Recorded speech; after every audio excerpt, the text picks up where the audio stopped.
కాదు సార్, ఇక్కడ ముక్క రూపానందరెడ్డి ఎవరైతే ఉన్నారో తను గుప్పెట్లో పెట్టుకొని పనులు చేయించుకోవాలని చెప్పేసి ఇలా చేస్తే చాలామంది అందరు ఏంటున్నారంటే వీళ్ళ అక్రమ సంబంధం ఇదైతే ఉందో, వివాహేతర సంబంధం ఏదైతే ఉందో దాని గురించి మాట్లాడుతున్నారు. కానీ అసలు ఒక నియోజకవర్గ ఎమ్మెల్యే ఇంత ఖాళీగా ఎందుకు ఉన్నాడు? నియోజకవర్గంలో ఈయన ఎమ్మెల్యే కాకుండా వీళ్ళని ఎందుకు ఎక్కువ, వీళ్ళకి ఫస్ట్ ప్రియారిటీ ఎందుకు ఇస్తున్నారని చెప్పేసి ఎవరు మాట్లాడలేదు. ఆయనతో ఎవరు కలవాలి ఎవరు కలవకూడదో కూడా టీడీపీ ఇన్ఛార్జ్ డిసైడ్ చేస్తారంట. ఎమ్మెల్యేతో ఎవరు కలవాలి ఎవరు కలవకూడదు అనేది కూడా వీళ్ళే డిసైడ్ చేస్తారంట. నాకు తెలిసి మొత్తం నియోజకవర్గం ఆయన కంట్రోల్లో ఉందంటారు. ఎందుకంటే ఆయన ఖర్చు పెట్టిన తర్వాత ఈయన కేవలం డమ్మీగా ఉన్నప్పుడు ఆయన కంట్రోల్లో ఉంటుంది. మనం రాష్ట్రంలో కూడా అదే చూస్తున్నాం. అండ్ ఒక వీడియోలో చూసుకున్నట్టయితే అరవ శ్రీధర్ అక్కడ ఎక్కడో మూలకు ఉంటే ఇక్కడ ఈయనన్ని డీలింగ్ చేస్తున్నాడు. ఎమ్మెల్యేగా ఆయన ఆపోజిషన్ లో ఉండడం ఏంటనేది కూడా చర్చనీయాంశం. అట్లాగే అసెంబ్లీలో ఉండగా వీడియో కాల్ మాట్లాడటం. అండ్ ఇంకొకటి ఏంటంటే అంటే తన కులం ఏదైతే ఉందో ఆ కులాన్ని అడ్డు పెట్టుకొని అందరూ కూర్చొని ఉంటే అరవ శ్రీధర్ మాత్రం నిల్చొని ఉండడం. సో ఏంటి అసలు ఇది కరెక్ట్? ఇప్పుడు అదే కదా, ఇప్పుడు ఒక నియోజకవర్గ స్థాయిలో అక్కడ ఎట్లా జరుగుతుందో రాష్ట్ర స్థాయిలో చంద్రబాబు నాయుడు లోకేష్ పవన్ కళ్యాణ్ పక్కన పెట్టేస్తుండే డామినేషనే. ఏదో స్టేజ్ మీద వచ్చినప్పుడు అట్లా చూపించడం కోసము, కాపు ఓటు బ్యాంక్ కోసం అట్లా చేస్తారు. కానీ మామూలుగా అయితే అట్లా ఉండదు కదా. డామినేషన్ పవన్ కళ్యాణ్ ఏం చెల్లదు అక్కడ, ఎక్కడ ఏమీ చెల్లదు.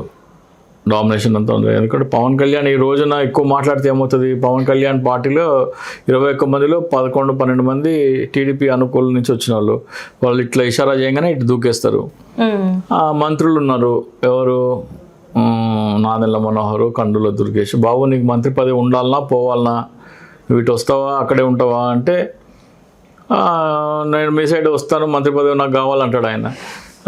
అయితే సరే చెప్పండి మంత్రి పదవి కావాలంటే చెరొక 2 ఎమ్మెల్యేలు పట్టుకురండి అంటే వాళ్ళొక 2-3 పట్టుకొస్తారు. అయిపోయాయి, పవన్ కళ్యాణ్ దుకాణం బంద్.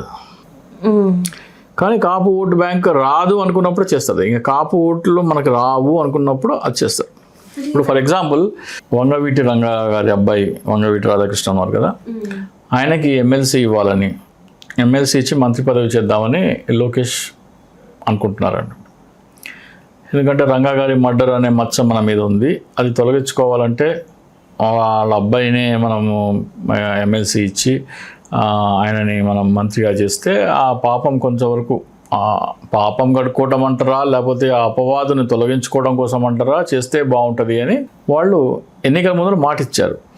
అయిపోయిన తర్వాత ప్రతిపాదన వస్తే పవన్ కళ్యాణ్కి ఇంట్రెస్ట్ లేదు. అది కాపులలో ఇంకొక నాయకుడు వస్తే తన ప్రభావం తగ్గుతుంది, 2 పవర్ సెంటర్స్ అవుతాయి అని దాన్ని అదే విషయం ఇప్పుడు చూసుకున్నట్టయితే అంబటి రాంబాబు గారి కూతురు కూడా మాట్లాడింది కదా సార్, అంటే కాపులకి అన్యాయం జరుగుతుంది అని చెప్పేసి. ఒక విషయం అమ్మా, ఈ కులపిచ్చి అనేది ఎవరైనా సరే రాజకీయ నాయకులు వాడుకుంటారే తప్ప వాళ్ళకేమీ ఒరిగేదేమీ లేదు. ఏ కులం ఎవరైనా సరే కులం పేరు ఎత్తినారంటే, మతం పేరు ఎత్తినారంటే వాళ్ళు ఒరగబెట్టేది ఏమి ఉండదు.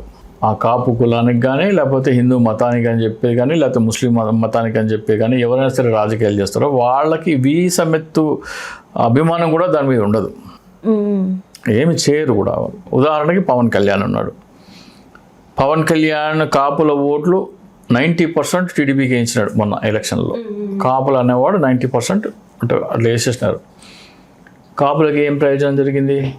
కాపులు లాభపడ్డారా నష్టపడ్డారు? కాపు కార్పొరేషన్ ఎత్తేసారు కాదు, ఇక్కడ 15,000 ఏదో పెన్షన్ వచ్చేది, కాపు నేస్తం అది రావట్లేదు. అది అయిపోయిన తర్వాత గవర్నమెంట్ స్కూల్స్లో ఇంటర్నేషనల్ సిలబస్ ఉండేది, ఇంటర్నేషనల్ బ్యాకలరేట్, టోఫిల్, ఇంగ్లీష్ మీడియం ఇవన్నీ ఉండేవి. ఇవన్నీ ఉండటం వల్ల ఈ గవర్నమెంట్ వచ్చి తీసేసింది. అంటే ఇంగ్లీష్ మీడియం ఉంది కానీ ఐబీ సిలబస్, టోఫిల్ తీసేసింది. దానివల్ల గవర్నమెంట్ స్కూల్స్లో చదివే కాపు పిల్లలు నష్టపోయినారా? అందరూ నష్టపోయినారు. అందులో కాపు పిల్లలు ఉంటారా లేదా? సో పవన్ కళ్యాణ్ లాభపడ్డాడు, మన డిప్యూటీ సీఎం అయ్యాడు, ఆయన సంపాదించుకుంటున్నాడు, ఆయన లాభపడ్డాడు, కానీ కాపులు నష్టపోయారు. అట్లాగే మెడికల్ కాలేజీల్లో ఫ్రీ ట్రీట్మెంట్ వస్తుంది. అవన్నీ పీపీపీ చేస్తే డబ్బులు కట్టి ట్రీట్మెంట్ తీసుకోవాలా. అప్పుడు అక్కడ పోయి పేషెంట్లలో కాపులు ఉంటారో లేదా? అందరూ ఉంటారు, అందరూ నష్టపోయినారు, అందులో కాపులు కూడా ఉంటారు కదా. మరి పవన్ కళ్యాణ్ లాభపడ్డాడు, ఇక్కడ కాపులు నష్టపోతున్నారు. Free treatment. అట్లాగే కాపుల బిడ్డలు బాగా మంచిగా చదువుకో ఎడ్యుకేషన్లో కాపులు బాగానే ఉన్నారు. మంచి ఇంటెలిజెంట్ చురుకైన వాళ్ళు, బాగా చదివే వాళ్ళు పేదల్లో ఉన్నారు. వాళ్ళు మెరిట్ ర్యాంకులు సాధించుకోగల కెపాసిటీ ఉన్న వాళ్ళు కాపుల్లో ఉన్నారు. వాళ్ళు పేదవాళ్ళు ₹1,00,000 డాక్టర్ అయిపోవచ్చు. దాన్ని పీపీపీ చేస్తే ₹1,00,00,000 కట్టాలి. సో ఎవరు నష్టపోతున్నారు? కాపులు నష్టపోతున్నారు. లాభపడ్డది ఎవరు? పవన్ కళ్యాణ్. అట్లాగే పోలవరం ప్రాజెక్ట్ ఉంది, దాని ఎత్తు తగ్గిస్తున్నారు. దాని ఎత్తు తగ్గించడం వల్ల 7 లక్షల ఎకరాల నుంచి 2 లక్షల ఎకరాలకు పడిపోతుంది సాగు విస్తీర్ణం. ఆ 5 లక్షల ఎకరాల సాగు విస్తీర్ణం నష్టపోతుంటే అందులో కాపులు ఉంటారు కదా, వాళ్ళు నష్టపోతున్నారు కదా. సో ఇంతమంది కాపులు నష్టపోయి ఎవరు లాభపడ్డారు? పవన్ కళ్యాణ్.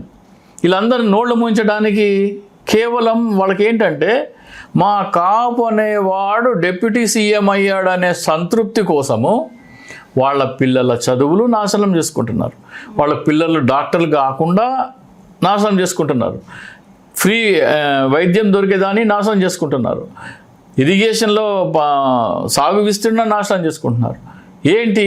ఒక తృప్తి, నా కులానికి చెందినవాడు ఒకడు డిప్యూటీ సీఎం అయ్యాడు అనే తృప్తి కోసము వాళ్ళ జీవితాలు నాశనం చేసుకుంటున్నారు. ఇది ఎంతటి ఘోరమైన మానసిక రోగమో నేను చెప్తున్నాను. నేను కులం కానీ మతం కానీ వాళ్ళ జీవితాలు నాశనం చేసి బాగుపడేందుకు వాడే అస్త్రం అది. అటు నరేంద్ర మోడీ అయినా సరే, అసదుద్దీన్ ఓవైసీ అయినా సరే, పవన్ కళ్యాణ్ అయినా సరే, ఎవరైనా సరే కులం మతం పేరు వాడితే వాళ్ళు ఓటు బ్యాంకుని నాశనం చేసి వాళ్ళ జీవితాలు నాశనం చేసి వీళ్ళు బాగుపడతారే తప్ప వాళ్ళకి మేలు చేసేది ఏమీ లేదు.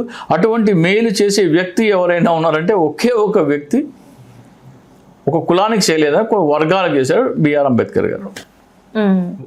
తన నాశనం అయిపోయి వాళ్ళ వర్గాలు బాగుపడాలనే తన జీవితాన్ని త్యాగం చేసిన వ్యక్తి బిఆర్ అంబేద్కర్ గారు.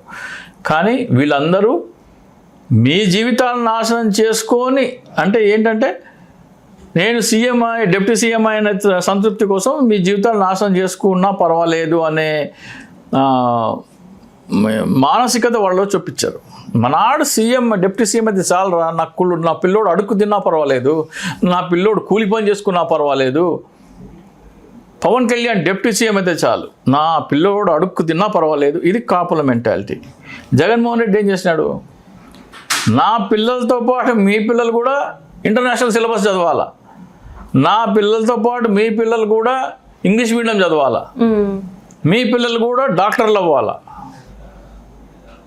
ఇది జగన్మోహన్ రెడ్డి గారు చేసినారు. సో జగన్మోహన్ రెడ్డి చేసిన మంచిని దాన్ని కప్పిపుచ్చి కులం అనే మతం చొప్పించి వాళ్ళ జీవితాలను నాశనం చేసి తను బాగుపడే వ్యక్తి ఎవరు? పవన్ కళ్యాణ్. ఇది అర్థం చేసుకుంటే ప్రజలు బాగుంటుంది. కులం పేరు ఎత్తితే చెప్పుతో కొట్టే రోజులు. కులం పేరు నీకెందుకురా బాబు, నాకేం చేస్తావో చెప్పు, నా బిడ్డకి ఏం చేస్తావో చెప్పు, నా బిడ్డకు చదువు ఏంటి, ఉద్యోగం ఏంటి, వాడి భవిష్యత్తు ఏంటి, నా ఉద్యోగం ఏంటి, నా భవిష్యత్తు ఏంటి, ఇది మాట్లాడడం అని చెప్పి చెప్పుతో కొట్టే రోజు వచ్చినప్పుడే భారతదేశం బాగుపడుతుంది. కులం కానీ మతం కానీ పేరెత్తే చెప్పుతో కొట్టే రోజు వస్తేనే భారతదేశం బాగుపడుతుంది. మరి నిన్న పవన్ కళ్యాణ్ గారి సభకి ఏదైతే మీటింగ్ పెట్టారో దానికి పెద్దగా ఏమి ఇంపార్టెన్స్ ఇవ్వాల్సిన అవసరం లేదంటారా?